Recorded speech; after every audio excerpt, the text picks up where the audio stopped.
Hello and welcome to this edition of Beyond the Politics, a regular examination of the events happening right here in the Quinte region and the people who work so hard behind the scenes to make it all happen. I'm your host, Paul Martin. Joining me, newly minted Fire Chief for the city of Belleville, Dan Smith. Pleasure to meet you. Now, first of all, and we're going to talk about this a little bit more later, and thank you for coming, but it's not just Fire Chief. So what is the full title again? And it's the second part that I always find that people do not understand nearly well enough. So it is Fire Chief and Director of Fire and Emergency Services. So that other piece of the pie is emergency management. Mm-hmm. And we're going to talk about that a little bit later. But this is one point I always try to drive home for people is that the job of the Fire Chief extends well beyond fires, which of course have a central focus of all the planning, all the positioning, all the recruiting, all the training. We're also going to talk about that. But it's everything from flooding to weather-related emergencies to things that might have an environmental impact, and we're going to get all into that in the show. But it's a huge position, and also the lead in the emergency response team in case of a disaster within the city. So glad to have someone with your level of expertise, acumen, and might I say personality at the helm for those moments, cool and collected as you are. Talk about what it's been like to take over as chief, because of course you haven't been with the department again this time for that long. What was that journey like for you, and how has the transition been from deputy chief to chief? So I've been in Belleville for just over a year. So I literally had the 1 year to figure out what's going on, and then jumped right in with both feet. So it's been a fantastic journey of learning very quickly. Not new to the fire service or emergency management, obviously, but new to working in Belleville, and it's been an absolute pleasure so far. What was it like doing the transition from, and for that matter, working under Monique Belair? Because certainly she was kind of a larger than life personality. I mean, started Camp Molly, really trailblazing, and is now doing the same in Kingston. But she had a huge impact here. What was it like learning under her as deputy chief and then trying to step into her shoes? So Monique's focus was a lot on the people. So really bringing up morale, and I think that was her biggest focus, was that morale piece of our staff, and I'm just continuing on with that. What kind of support have you had from staff, and not just staff within the department, but city staff? It's been phenomenal. It's been a huge, overwhelming success so far. Our volunteers have been amazing. The full-time staff have been amazing. And then of course downtown, I'm part of the executive management team with the city, and have had all the senior leaders reach out, offering assistance wherever they can. And what about the public? What's the public reaction been? Public's been great. I've had lots of people stop me in local stores, local businesses, congratulating me, giving me advice on how they see public safety, and talking about all the things that we do well from Fire and Emergency Services. How big a difference is it from being the deputy chief to the chief? Because I mean, a lot of the responsibilities overlap, but the example I always use is it's like being like a top pair defenseman, and then all of a sudden you're the goaltender. So now all of a sudden you're the only one making sure something doesn't go in behind you, and the buck basically stops there. So the way I look at it, so obviously the deputy chief is a manager. Mm-hmm. They're overseeing the day-to-day. My Sure. job is more of that strategic vision now. So taking everything that I've learned over the years as a deputy, taking all of that information of the day-to-day, how to make a department work, and now it's focusing on the future. So everything that I work on focuses on the future, building up our staff, building up our capabilities for the city. What was it like that moment when you found out? Because, and this is something that's different for everybody, right? I mean, when you first join, become a firefighter, at some point you might think, down the road, at some point, I don't want to do this, but you might not be thinking that far. You might not have an idea what that looks like, what that's going to feel like. What did it feel like when Monique announced she was going to leave, and then a very short time later, they did some initial interviews, and then it became clear that you were going to get the job? What was that moment like? What was that feeling like? Pretty good feeling. Some say that I'm still smiling, so it's been incredible. As a young kid, I knew fire service was the way I wanted to go, and quickly and early on into my career, I realized the strategic end of things, the planning. It wasn't just about riding on trucks for me. So I learned early on that this was the path I want to go down. So yeah, I guess a little over a month ago, everything came to fruition. It's been my ultimate goal to become a fire chief. I was a fire chief in Port Hope, smaller community. Now I'm here in a larger city, and it's been absolutely fantastic. The moment that I found out, without getting into the details, our mayor, he's a practical joker for those that don't know that, and I'll keep the joke between him and I, but he did pull one over on me, and one of these days I will owe him. I told him I was coming here today. I won't get him today, but no, it was great. I've had huge support from mayor and council, huge support from executive management, and it's been a great ride so far. One thing that also it's a time of transition is dispatch. So can you talk about that? There's been a lot made recently about the fact that dispatch capabilities are changing with technology. Not everyone's going to be able to keep up, and some of those operations are going to be consolidated in fewer centers. So where does Belleville play in all this, and what will be happening here? Yeah, so I know a lot of people have seen in the news, various municipalities around the area, leaving our services, going to other service providers for dispatch. Smaller communities that do fire dispatch are getting out of it, and we had to remain silent for quite a while, and that was due to some collective agreement and collective bargaining. I can officially say now that we are getting out of the fire dispatch business, and that is with changes with the way that 911 call handling will be happening over the next couple of years as NG 911.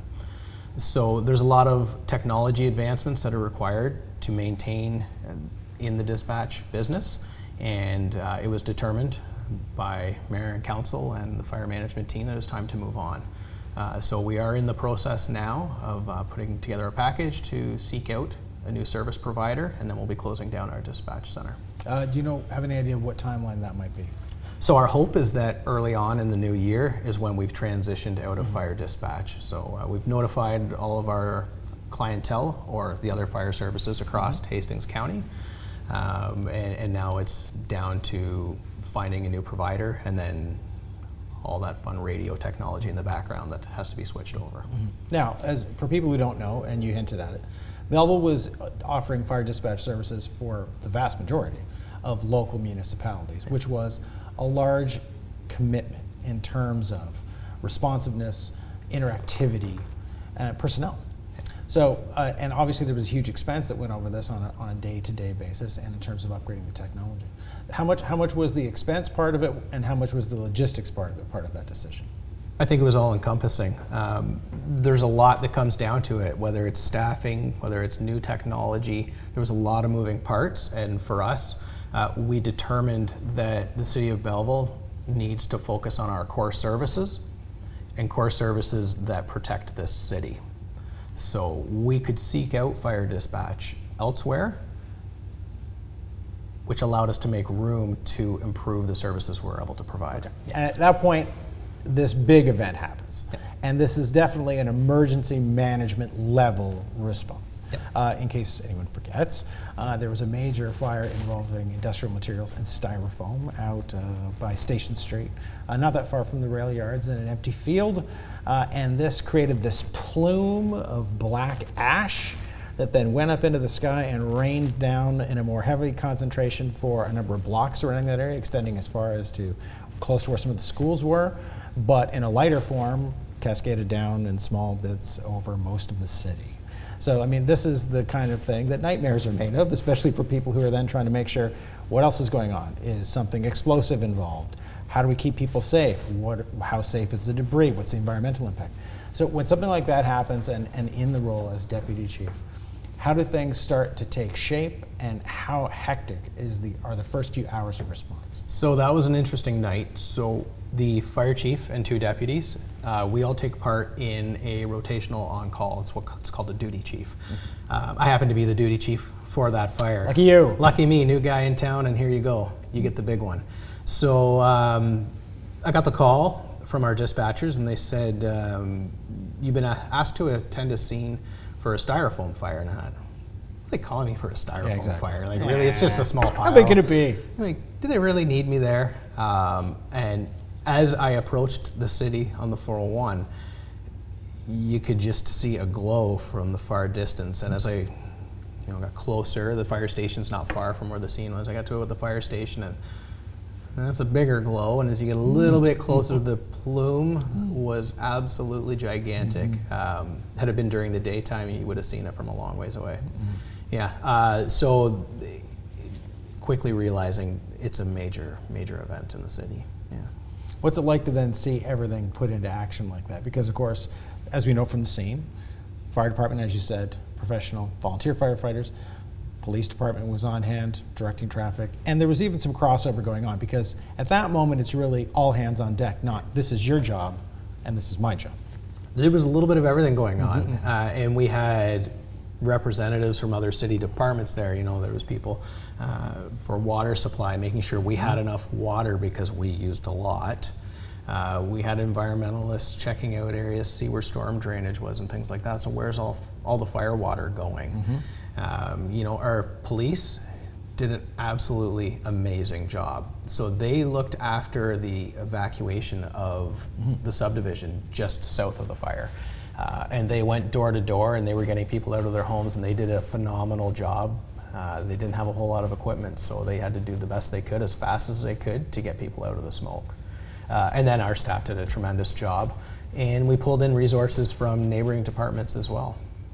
How was the response in your opinion? I mean, then you were the deputy chief, but you were the person who was on call. Yeah. So you helped shape things from the very first moment the very first call came in. How do you feel that was handled, and how proud of you were all the departments and all the people that came together?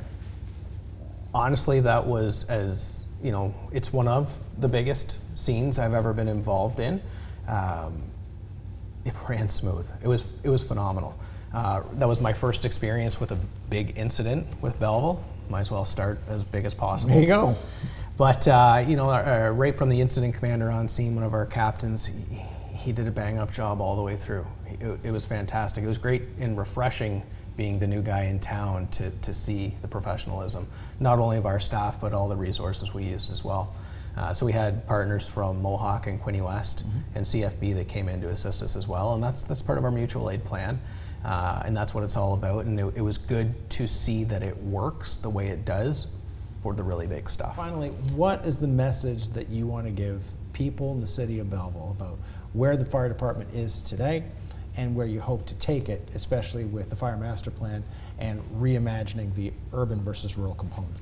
I think the biggest piece for the community to know is that our personnel are here for the city. Whether we need more staffing, we need new equipment, whatever the case may be, I just want the public to know that we're here for them, and they will do the best job they can with the resources that they have every single day. Well, thank you for choosing Belleville, and we look forward to a long tenure for you as fire chief here in the Friendly City. This has been a very special edition of Beyond the Politics.